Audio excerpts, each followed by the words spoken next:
And okay. And so we're going to keep this relatively casual. I think first, maybe I'll do a very brief introduction of myself, then Lauren, and then we'll just start getting into some of the topics. And as we said, some people sent some questions beforehand, which we will cover. And if there's any other questions, just pop them in the chat and we will make sure to try to answer them. So my name is Christopher Shore, staff master printer here at CCP. I went to Pratt Institute where I got my master's degree, was able to work with a lot of wonderful instructors there and professors. And then since I've been at CCP, I've engaged in projects running a full range of techniques. I was just thinking about it last night. I can't even count the number of papers that I've used in projects. One of the things I'll just preface in this talk is that one of the philosophies that we have here at CCP, and particularly with me, is that you match the paper with the project, that there isn't like one magic paper that works for everything.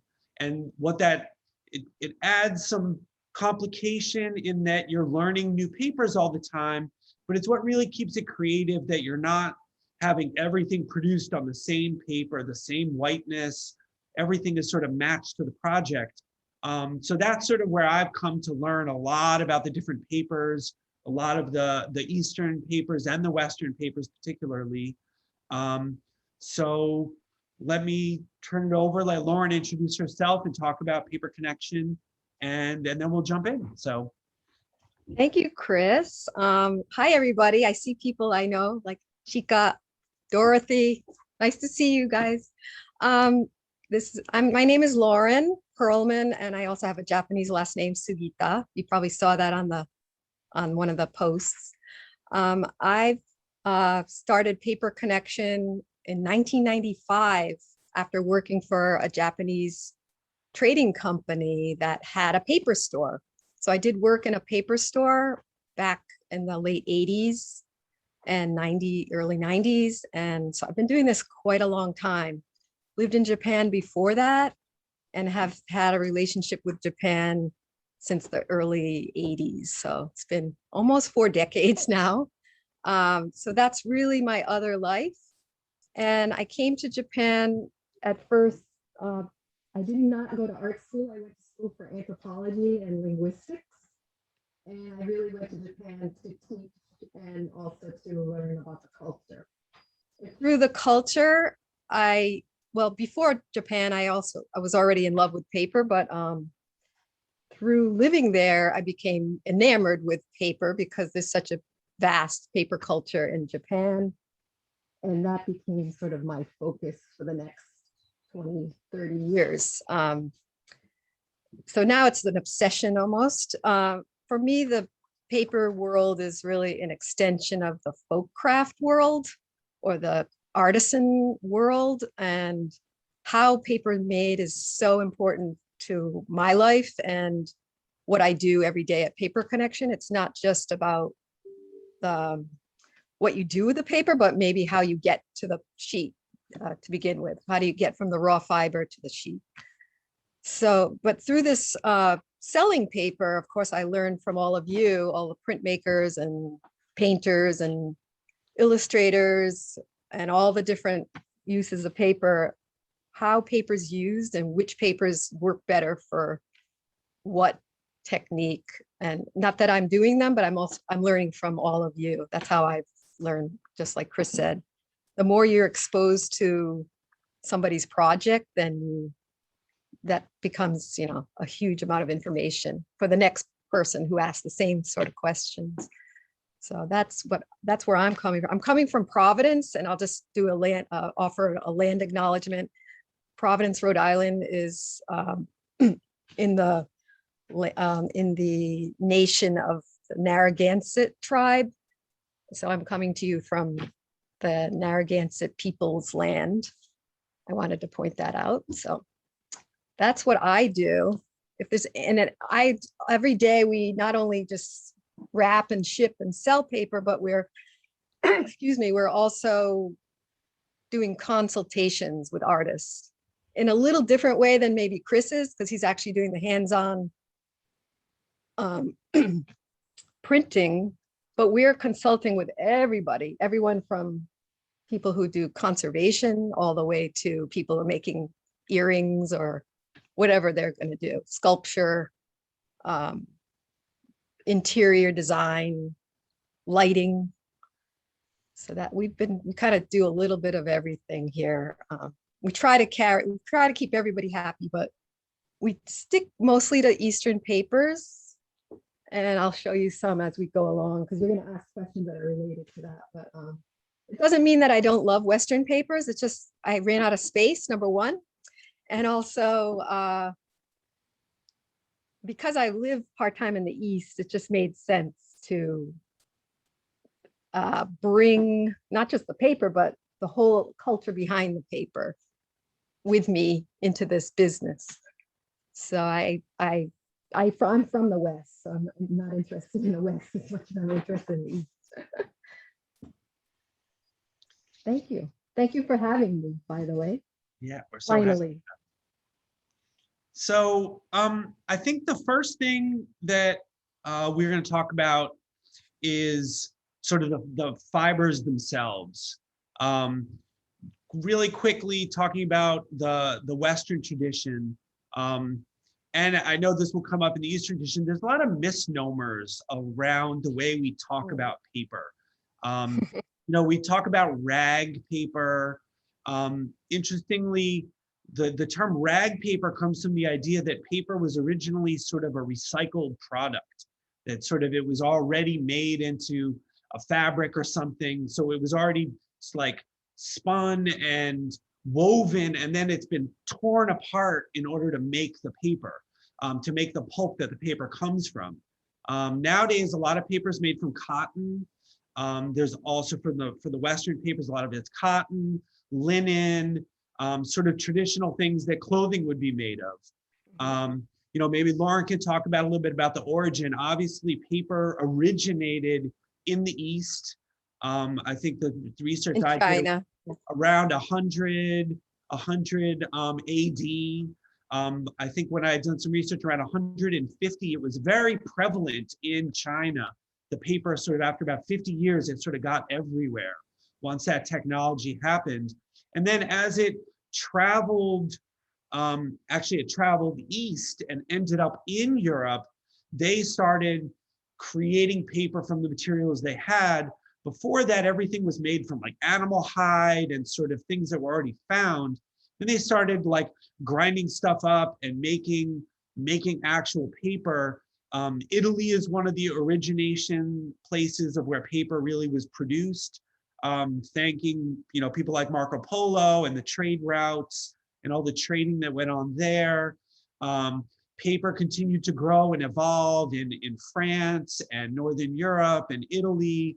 And then obviously as the colonization of the Americas happened, they brought a lot of that stuff with them and started developing paper and printing, in those ways. There also, maybe it's not worth getting into, but paper comes in various weights. It's either grams or poundage. There's calculations about how that works. Some of it has to do with the dried weight. Some of it has to do with when it's made, how thick the final result is. And then the fibers themselves also determine the way the paper performs. So I think I'll throw it over to Lauren to talk a little bit more about the fibers from the East, which is sort of the way where it all came from originally. So Can you hand me that? Yeah. I'm just grabbing a little guide. Some of you may have seen, because I know two people I just noticed. I know Chica's been taught at Awagami, but this is an Awagami. My friend called it a paper petting zoo. This has the three main fibers. So kozo, a lot of you have heard of. That's the Japanese character, probably backwards. I'm sorry, Lauren, I hate to interrupt you. Yep. Is there any way you can, you're nice and close to the screen now. When you move back, Yep. your voice gets muffled. Okay, can you hear me now? Yes. Okay, so this is a little paper petting zoo. It's just, as my friend calls it, it's just a guide of how paper is made. But underneath it has the three main fibers for Japanese paper making. And the one that you'll see the most in the paper world here in the West is made from kozo, which is mulberry or paper mulberry. So it's the cousin of the silk mulberry. It's not the same. There's hundreds and probably thousands of mulberry plants. The second one is gampi. I won't hold it up because it's going to muffle my voice. The second most prevalent one that a lot of you have heard of is called gampi. The third one is called mitsumata. I think the best translation for gampi, it's in the daphne family. And then mitsumata, I've seen in decorative gardens, it's Edgeworthia, or it's got the little pom-pom white or yellow flowers. We've seen it in the United States, but we wouldn't think of it as oh, this is a paper making fiber, but it is. I mean, a lot of anything, cellulose can be made into paper, but those are the three that the Japanese would use, with kozo being the most prevalent because it grows fast. It gets harvested very much easier than the other two. And at one point in Japan, it was growing almost like weeds, but nowadays, I mean, it's been cultivated for maybe 1,500 years or so. It's still not an easy thing to do. I mean, any farmer will tell you nothing's easy to grow, but so less and less people have the energy and the resources to grow kozo. So it is expensive, and the demand and supply and demand is also an issue. So those are the three. I'm sure most of you heard of, use the word kozo or mulberry. They're the same thing. That's the one thing that is a misnomer. I think sometimes people ask me for mulberry, and then their next question is, do you have kozo paper? I'm like, well, it's the same. And which one? There's thousands of. So that's one thing that in 30 years, that's probably the biggest question. Do you have mulberry paper? Do you have kozo paper? Like, well, which one? Right. Unfortunately. How about yeah. rice paper? Yeah, then the rice paper. We're just talking about that. I think mulberry paper, the problem with that word, the term, is unfortunately someone, I don't remember which manufacturer, but then, back in the day, Andrew Nelson's Whitehead was the main distributor of these Japanese papers, or washi, back in like post-World War II. Unfortunately, they branded some paper that's probably like 70 grams called mulberry. And then everyone thinks that mulberry is that particular paper. So it's a brand name. Some of these things end up being brand names. Rice paper, on the other hand, well, certainly it can be a little bit derogatory these days, in particular, if you're sensitive to political correctness. So we try not to use that too much because there's not a whole lot of paper that we all are using that would have rice in it. But there's definitely, wonton skins and soup-based dumplings that are made out of rice paper. That's fine, but most of this stuff is not rice paper. It does come from the fact that there is a plant in Taiwan, I forget the Latin name, but basically, if you think of Persian miniatures, where it was on this thin, smooth, almost skin-like, it's called paper, but it's actually the pith of a tree. That's called rice paper as well. So it looks white. It looks sort of like rice. But it could, I think it came from the Silk Road, some misnomer that happened way back when. And I think people associate Asian with rice, which could be dangerous. You don't want to do that. So we try not to use that term, but I understand Chinese paper did and still does have rice straw in it for a reason. They purposely put in rice straw into papers to make it bleedable paper. That's what their goal is. Opposite of a printmaker in the West, maybe, who wants things not to bleed. But the Chinese want everything for painting or bleed worthy.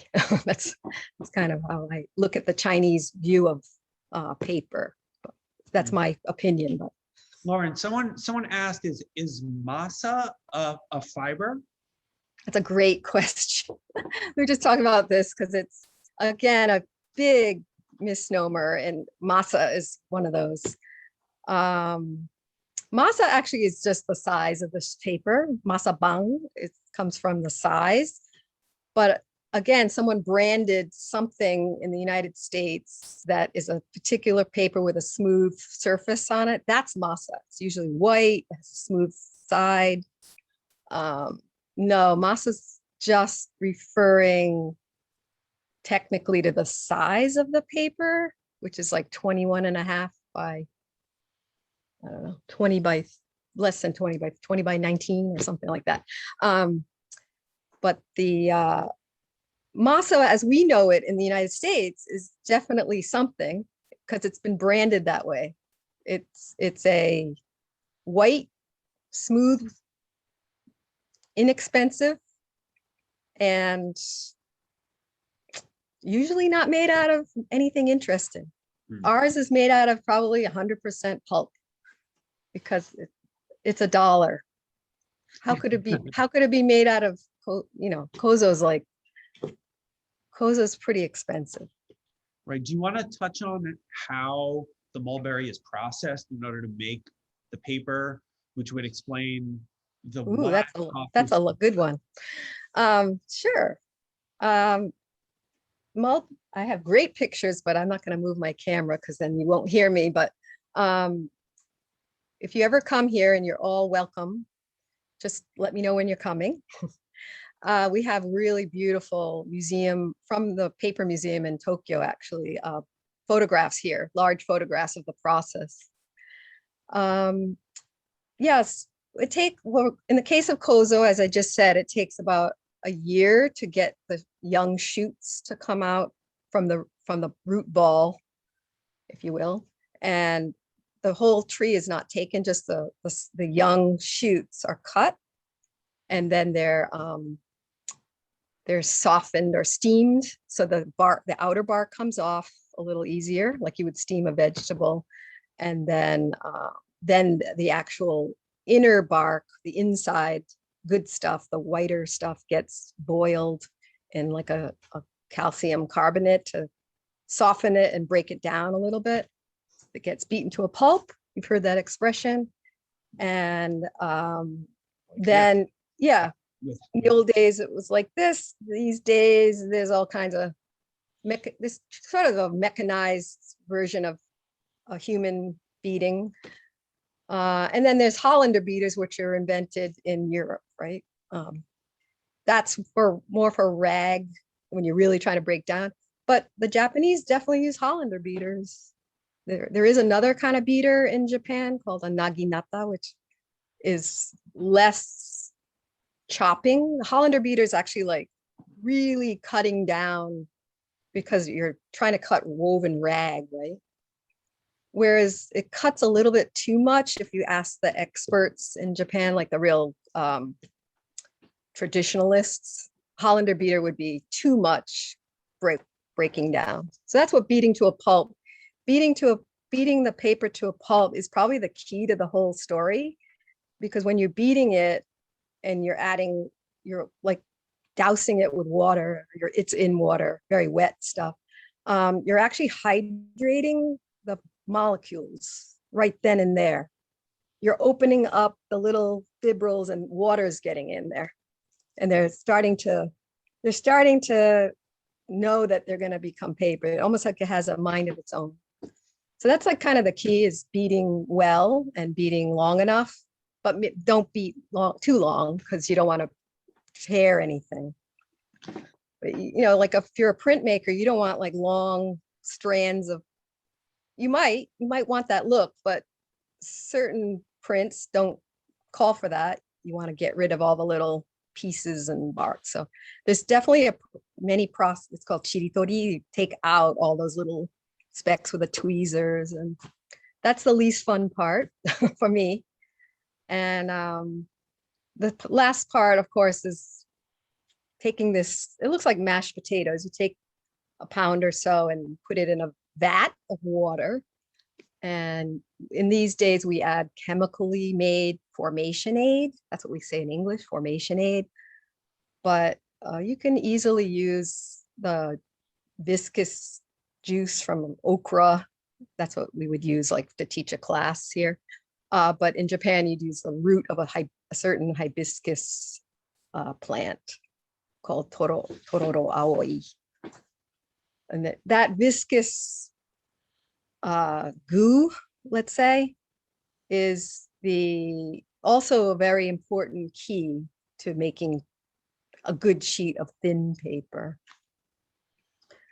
So if anybody, I mean, I can't see your hands or anything, but I know that some of you have made paper before. And even in Western paper, it's nice to have formation aid, because otherwise you might get a sheet, when you go to pull up your sheet from the vat, you might get holes. Things aren't going to form evenly, but the formation aid slows down the drainage. That's what it's doing. Right. I also believe the formation aid can help to keep the color in paper when it's added. That's true. When we add it. Also, it might be good to mention once it's all pulpy, that is sometimes when you can add sizing. You can add sizing in the vat, which is called vat sized or internal sizing, or the different ways to say it. I know this guy, and I don't know if you guys know vintage paper. My friend William, he says tub sized because he's got British papers. Actually, gelatin sizing. Gelatin sized.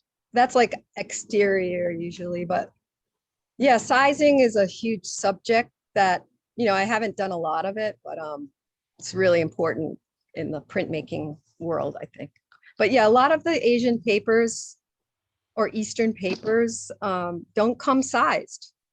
And I think sometimes I run into clients that like, really? Like, that's what I was told to get, I need sized paper. I say, well, it doesn't mean that it's not going to work. So from my view, but Chris, you can talk about, have you ever confronted that? Like somebody hands you an unsized sheet? Well, you have to be very careful. I mean, we've even had instances, it's very interesting when you soak a piece of paper and suddenly it goes very translucent. And what it means is that there was places that the sizing either came out of or didn't take fully, because without the sizing, the paper absorbs water like a sponge. And then what happens is it swells and becomes impossible to print on for certain techniques, like say etching or even woodcut. If the paper swells too much under pressure, it sort of squishes and mushes and the ink doesn't take to it. And while we're talking about sizing, sizing is also something that helps for any sort of emulsion that goes on paper or any inkjet printing that happens on paper. The sizing actually creates like an invisible barrier that not only holds the paper together and acts like a glue, but creates a sort of impermeable surface. So like say a watercolor paper, and I have a watercolor paper here that it's like a board. It doesn't bend. It's like you knock on it, it feels like cardboard.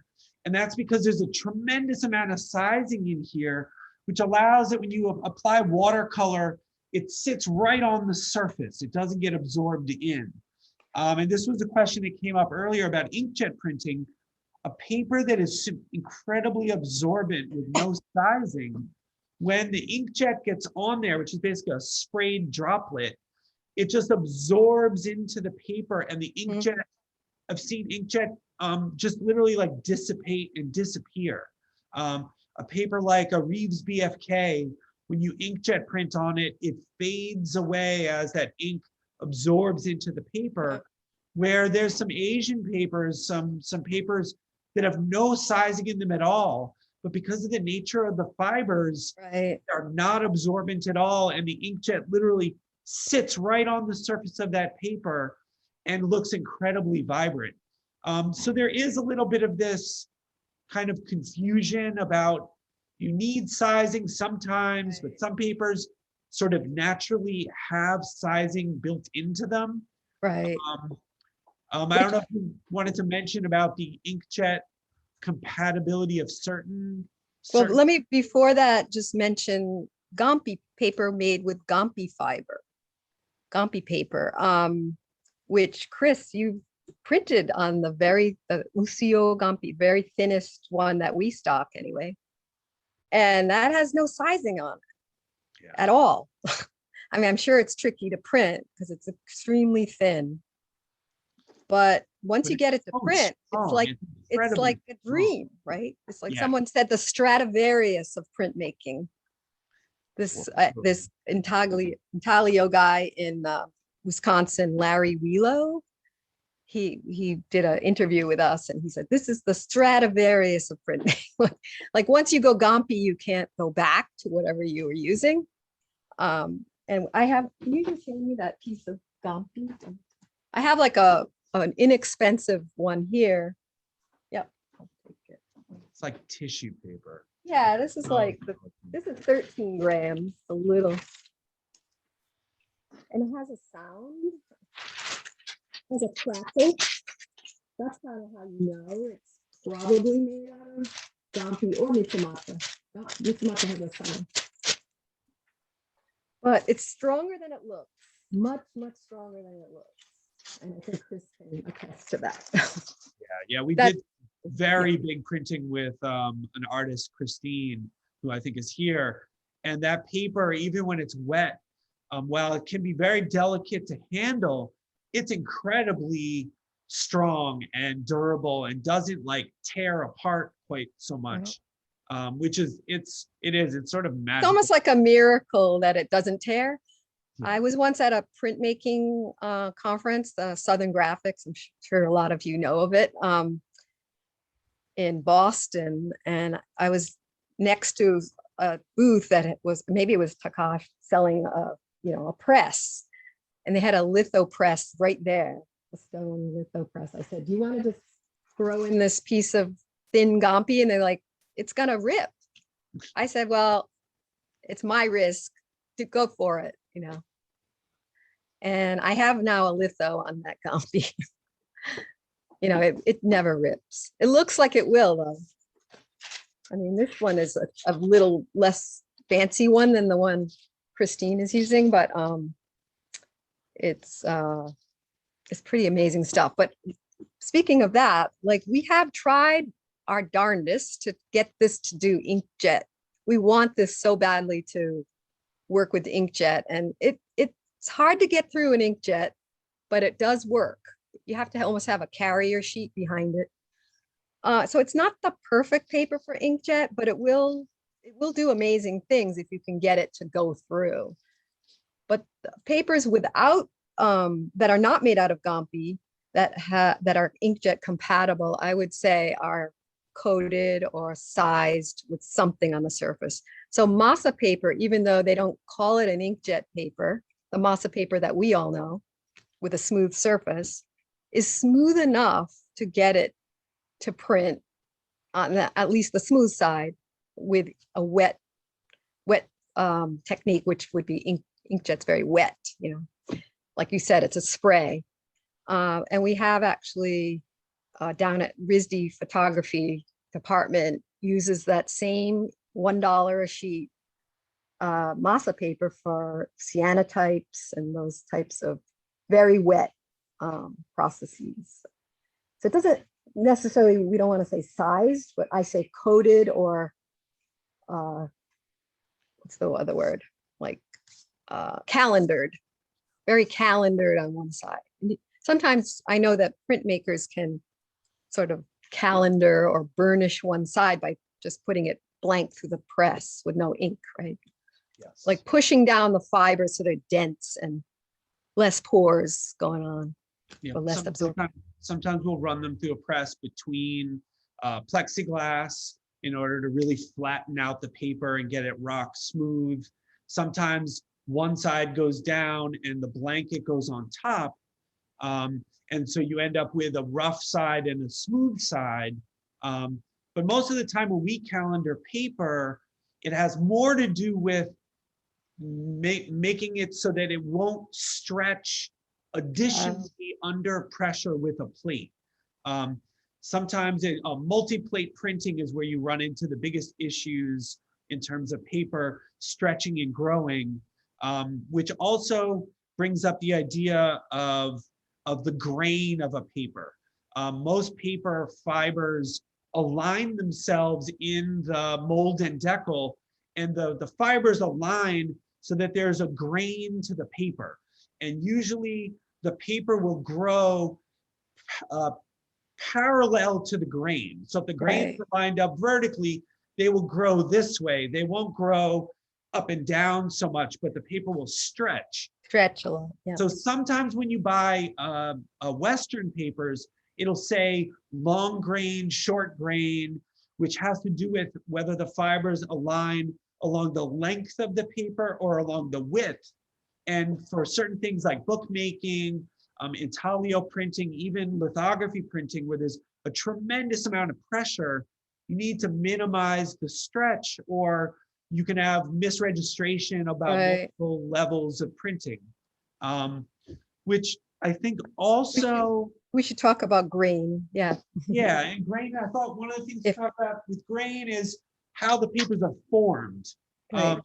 This is a more of a Western mold and decal. This is actually a screen on it. And what happens is they're put together so that there's a little well, and that's dipped in of that, or sometimes it's poured in depending on the amount and the size. And then it's sort of shaken, which sort of helps to align those fibers. And because the paper tucks under the decal, when you take off the decal and the water's draining, you get that little lip. That's what we always talk about when you talk about a natural decal. It's almost like a fall off on the edge of the paper.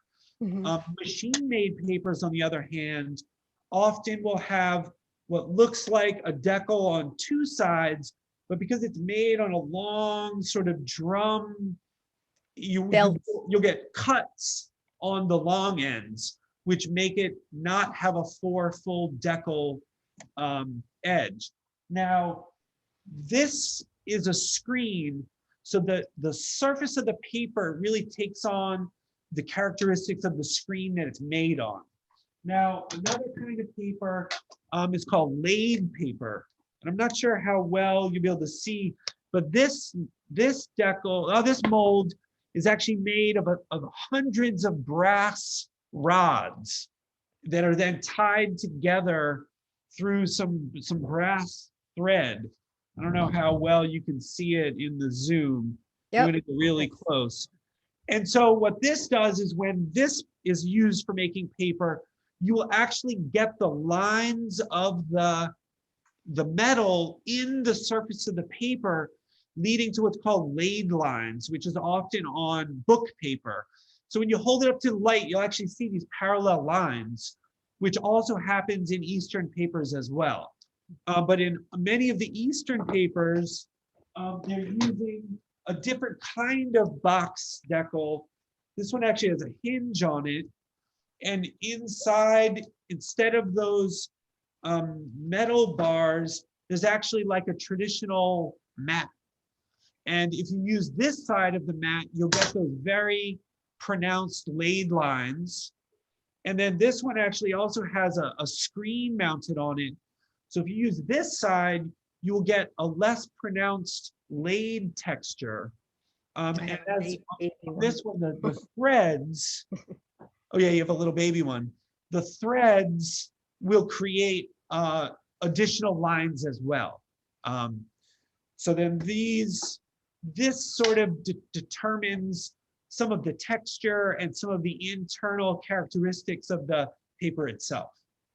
I just wanted to quickly add that when you hold the Japanese decal and mold, which is called a sugita. It's like a T to your body. So it's going horizontal across your body in Japan. Like in Korea, it's different. But when you move, your movement is away and towards you, away and towards you. So there's the grain right there. That's most Japanese papers are going to be the short grains. You're parallel to the, just like Chris said, parallel to the short side of the decal and mold. So when you go to roll them, they're going to go roll this way. They're going to roll the long way, which means they're short grained, right? Is that best? So don't forget, it's a T. When you make paper, or imagine the paper maker holding the actual decal and mold to a T to your body, going across your body. In Korea, it's this way, a long way, but it doesn't mean the grain changes because they're moving this way. Yeah. But in the old days, I mean, some paper makers go both, right? Some paper makers. So some papers don't, like we were saying yesterday, some papers don't have a grain, but they might have a little more of a pronounced grain one way than the other. Yeah, usually I think it's the overbeaten fibers when they're beaten to like beyond a pulp. And the fibers are so short, they don't align as well. And so you end up with a paper that is more flexible, and overbeaten pulp also lends itself to transparency of the fibers. The more transparent a paper, like a tracing paper, those fibers are so beaten, they're almost not even fibers, they're just like little specks, and allows for some transparency. Just really quick, I was going to mention to test the grain of a paper. Oops. I'm sorry, I got cut off there. Did I disappear? No, you're good. We can You're see still you. there. I want to give everyone just quickly a 20-minute reminder before the end of the talk. Okay, we have lots of questions, I'm sure. Where did my window go?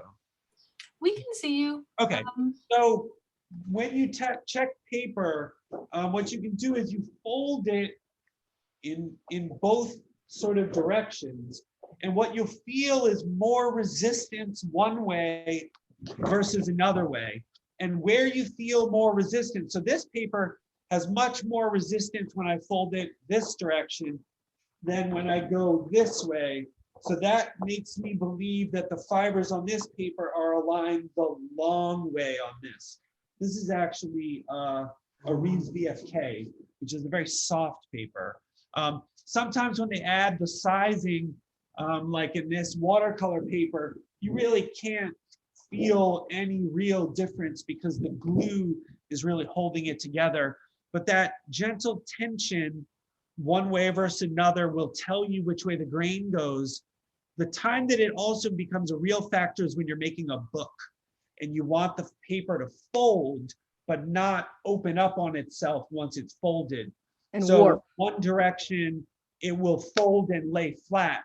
And so it really comes up in making books that you want to make sure that the grain will fold. It also means that that fold in the middle will fold much easier because you don't have the fibers fighting the paper open.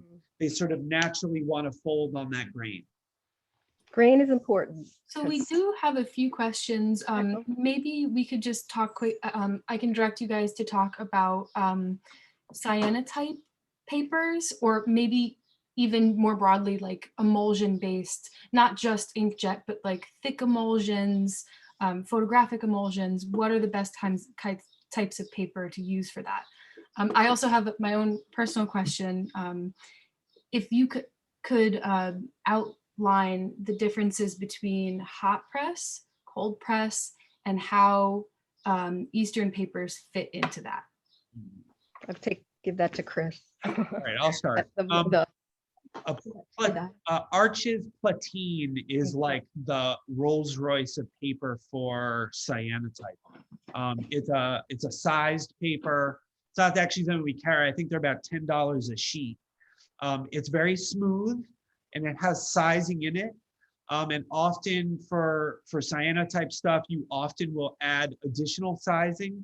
So for the best cyanotype printing or emulsion, where you're adding emulsion directly to the paper, what you want is a smooth surface so you can make contact with your film, and sizing so that the emulsion sits on the surface, so it's most photoreactive in the it's more like a contact paper. Now, in order to find a smooth surface, hot press, cold press is literally what it sounds like. In a machine-made environment, a hot press, literally there's hot metal rollers, and the paper is sort of dried by going through these rollers like a press. And the heat sort of fuses and sort of like irons the paper smooth. And a cold press paper often doesn't go through a drum. It just sort of is felts, and the felts are pressed, but it's done when it's cold, it's not heated. And so that allows the fibers to kind of have more life and more roughness to it. I was going to add, you can also coat any paper with an inkjet receiving coating, which is usually a water-based emulsion. It's actually branded, there's a name, it's called Inkade, is easy to get. Yep. But any paper you buy, Epson paper, Canon, whatever the manufacturers, they're using a very fine sprayed emulsion that's this Inkade material, which basically seals the surface of the paper. But you do have to be careful because they're often water soluble, meaning that the inkjet goes on top of an emulsion that then when it's wet could fall right off the paper. So you have to be careful using Inkade and inkjet coated papers, that if they get wet, they can lose their inkjet compatibility. But that's where certain fibers don't even need the coating in order to perform well with inkjet. Right. So Recently, I had a client who's looking to do, or he does liquid light printing. So he said very, very, very wet. And then another client almost at the same month, doing old school photography where you soak the paper in chemical, from chemical bath to chemical bath. He also does digital printing. But the papers that ended up working well for these two very separate people was the same paper, actually. Well, similar papers. Neither were sized, neither were coated, which was fascinating to me. They were both fairly heavy, opaque, and they're both Kozo mulberry based. One paper had Gampi and Kozo. And I think the fact that the guy that does the traditional photography, the reason that paper works for him is because the Gampi has small pores, and the paper was very, very thick. It wasn't a thin Gampi, it was like, imagine like a board like Gampi. So his photographs, maybe some of the ink soaked in, but there was nowhere for it to go because the paper's so thick. So he loved and his stuff is realism. It wasn't like abstract. He wanted a clear picture. So he's in love with the thick Gampi, which can get even more expensive than Kozo because of less availability and harder to harvest. And then the other guy is doing the liquid light. He ended up falling in love with a burnished paper, a hand burnished Korean, which is very traditional in Korea to hand burnish papers. And that ended up being the key to closing the pores up. So you don't need to size the paper. And so those are expensive papers. Now, if you're talking, you just want to teach, I mean, we're talking like $40 to $50 a sheet. Yeah. And then maybe more after a pandemic. But in general, like Chris was just saying, any of our papers, and they're not a lot, but there is a couple series here at Paper Connection that are coded for inkjet. They're going to work pretty much for cyanotype or those alternative photography. And I have tested them with, or the artists have tested them. Now, everybody has a different goal for their print. So it works for some and not for others. But I will say masa paper, that what we're calling masa paper, which is kind of like, this is basically masa size or masa style paper. And it's not expensive at all. These seem to be working well for the sienna type and soaking in water and washing off. It doesn't fall apart because it has some weight to it, and it has this really smooth out surface. Whether this is coated or not, I'm not clear by the manufacturer. I think it's super, super calendared, super, probably pressed, but I don't think there's a coating on here, so which is kind of amazing to me that it's not only not washing away the chemical, but also like the chemical releases at the same time. The other papers we have for inkjet, which I've found through tests through artists, is for photography specifically. These are the Awagami inkjet papers. But what we found is that, or artists have found, that it's so coated, it's meant to hold very detailed ink on top that it will not release enough for sienna types and those types of alternative photography.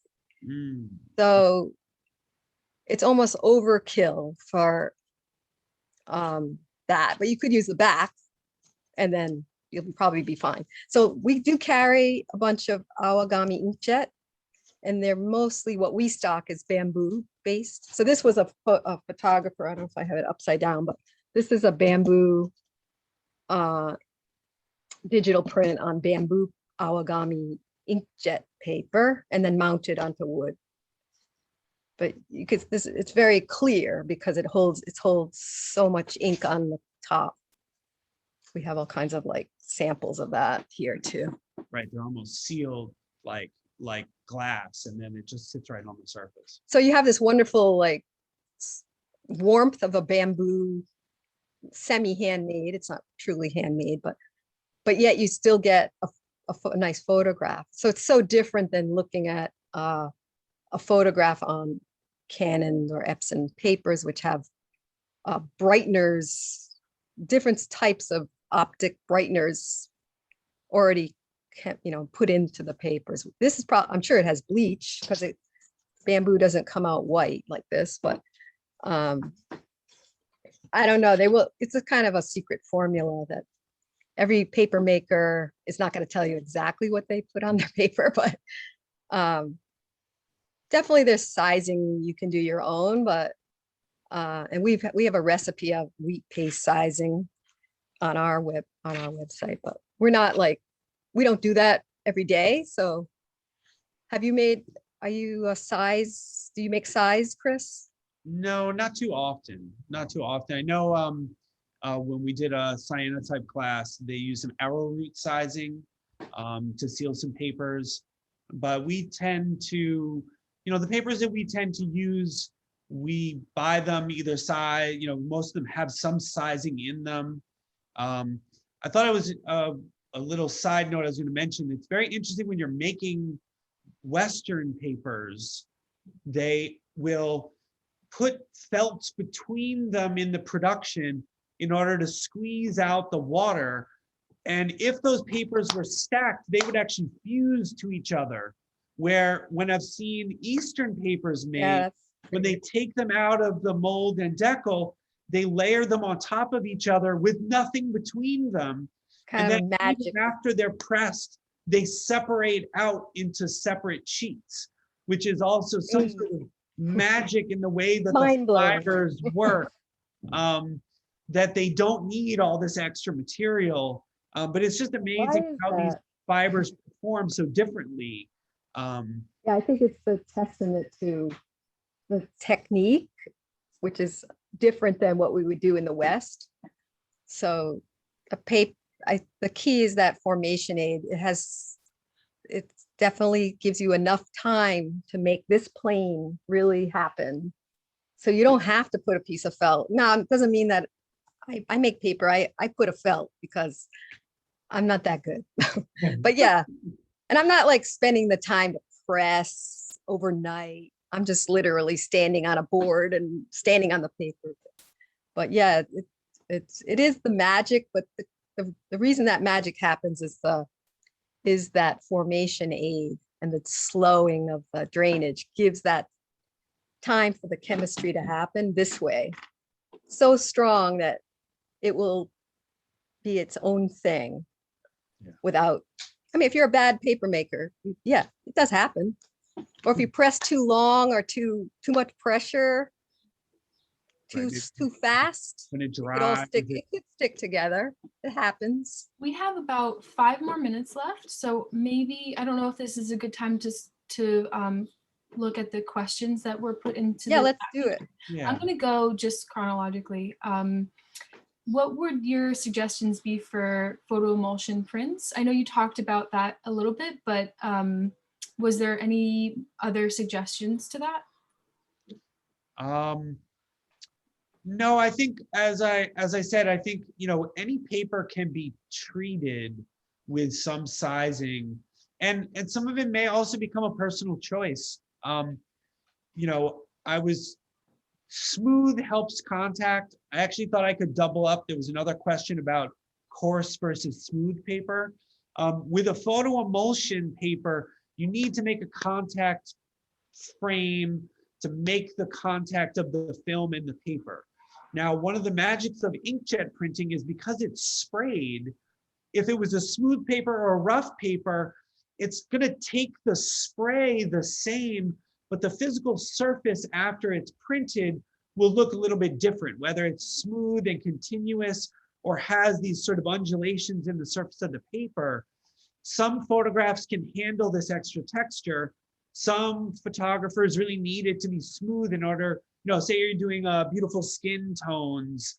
You're not going to want this undulated rough paper because it's going to make the skin look pockmarked and funky. So this leads to another question on traditional printing, whether you use a smooth or the rough side of a paper. I think that also depends on how you want that ink to transfer.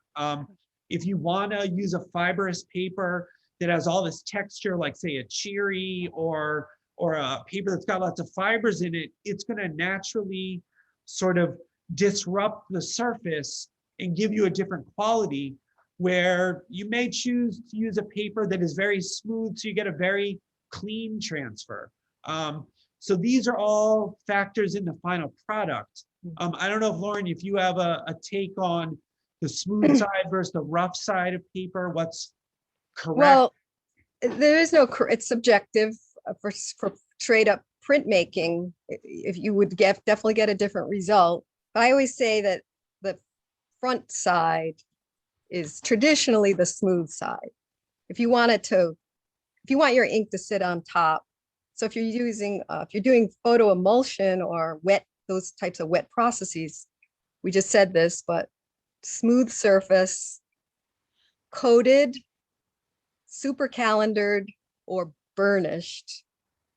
Doesn't have to be coated or sized, but that's nice because like it's going to be sure that it's, like Chris just said, the contact of the ink is going to be even.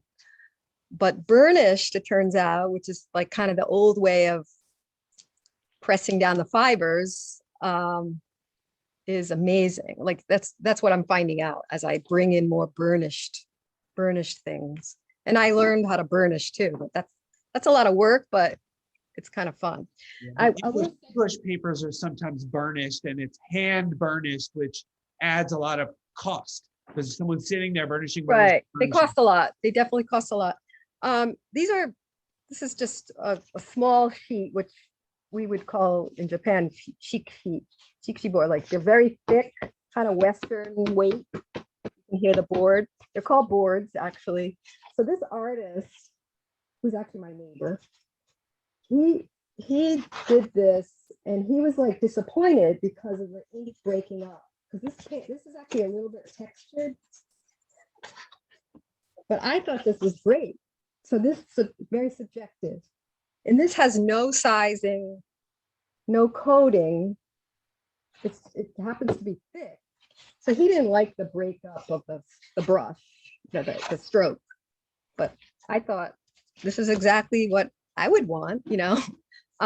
So it's all subjective, right? But he could have, I don't say, in this case, this might have been the smoother side. It's hard to tell in this case. But we do have things like this, just so you know. And just a minute ago, before we started this, an encaustic artist just ordered a bunch of these, which, yeah, these are kind of cool, but I would say they're not sized. So get ready for whatever result this texture is going to bring you. Or they're not sized, but they're cool. They're cool little things that you can frame, float frame, you know. It is 1 o'clock, but I'd like to reach the last question, which Yes. is kind of a loaded one because I know of the complexities behind it. But talking about colors of papers, maybe to tackle this question, could we define the difference between a pigment and a dye? And how they dye or pigment paper? So that is a tricky one. Generally, I would say a pigment is going to be particles. It's going to be particles broken down, whether it was a natural mineral. And so a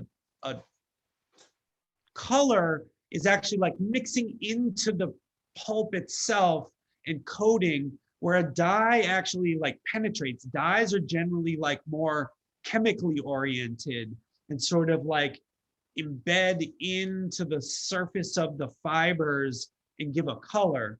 I know for, you know, I don't know as much about all the different dyes they're using in the Eastern papers. Western papers tend to not have as many colors. It has more to do with sort of whether it's bright white or off-white. That's one of my favorite questions that we get in printmaking is, you know, I want white paper, and it's always like, all right, well, what do you mean by white? Which white? And a lot of the whiteness has more to do with whether there's more bleach or not in the way that they're making the pulp itself. Whether they bleach the crap out of it so it's really white, or whether it's sort of a little bit more natural. And then obviously I would say in general, pigments are going to be more light fast than dyes. That may not be a rule, but in general, the irreducibility of pigments, whether it's a you know, ground up carbon or whatever it is that they're making the pigments out of, they're not going to fall apart because they're irreducible from losing their color. Dyes being chemical, pH and all these different things can, and the UV light can just simply break them down and make them just sort of disappear over time. Even like a Sharpie will fade from black to purple over time because more likely it's a dye than a pigment. But maybe Lauren could talk a little bit more about the Eastern colored papers. I think I don't know that much, but traditionally the colors are pigmented. I mean, they're pigmented, but they're usually Lauren, could you move yourself in front of the camera? Sorry. Yep, sorry. Anyway, Japanese papers, Korean papers, for the most part, and Nepalese Lokta papers are these days dyed, so they're not gonna last in direct light.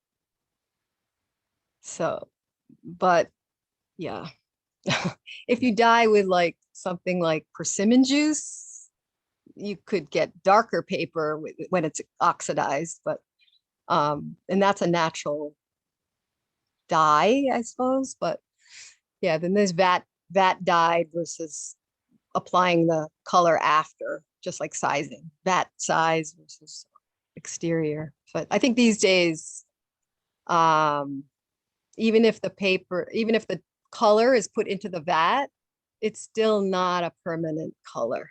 Even black, eventually gonna fade.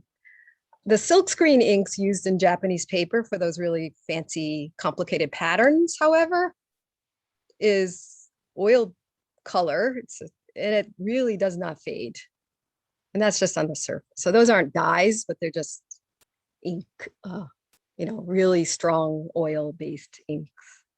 But that's all. I don't know much about it. I don't I never tell people that the paper is not going to fade because I for sure have seen it fade. I'm in a pretty, I don't have shades on my windows, and we don't expose a lot of we keep a lot of things under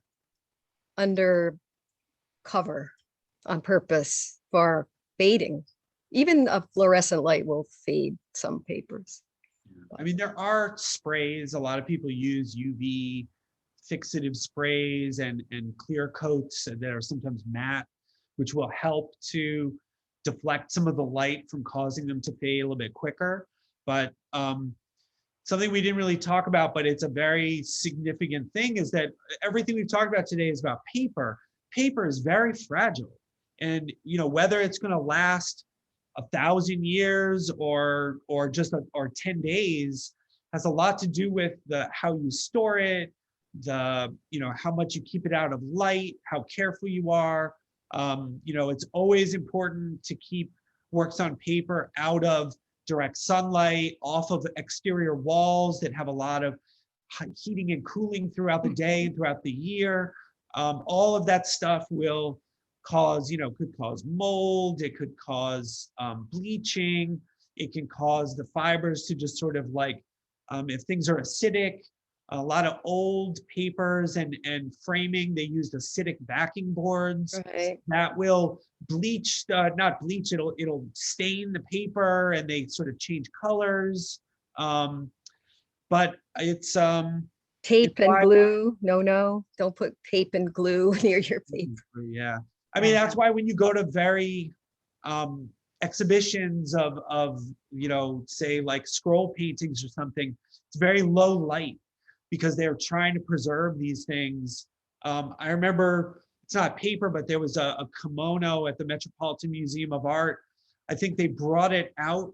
It was on display for maybe 6 months, and they said they won't show it again for 20 years because it just can't be out exposed, or it's just going to be gone in no time. So it's definitely something that you have to be thoughtful about when you're working with paper, that it is sort of delicate and temporary. It's ephemeral. That's a great explanation. I love it. That's a great way to end the talk on that that harrowing comment about paper being temporary. So I see a lot of great comments about dyes and pigments in the chat feature. I don't see any more questions. I want to say thank you. Sorry, people are mowing. I don't know if people can hear me, but I want to say thank you everyone for joining. And thank you, Chris and Lauren, for so much information. Oh, anytime. Thank you. Don't forget to contact me anytime. Yes. Also, just in case people joined late, this is recorded. It's going to go up on our YouTube probably before the end of the day today. So it will be up there and available to everyone. So nice to see some of friends that I haven't seen in a long time. Yes. Thank you, everyone. And just to reiterate what Lauren said, they're really wonderful at Paper Connection. Any questions, any inquiries, give them a call, go visit them. We're trying to do workshops. That'll come as soon as this virus is settled down. And, if you're nearby, you can make it work. But we do consultation. That's our job. So call me and we can continue the conversation anytime.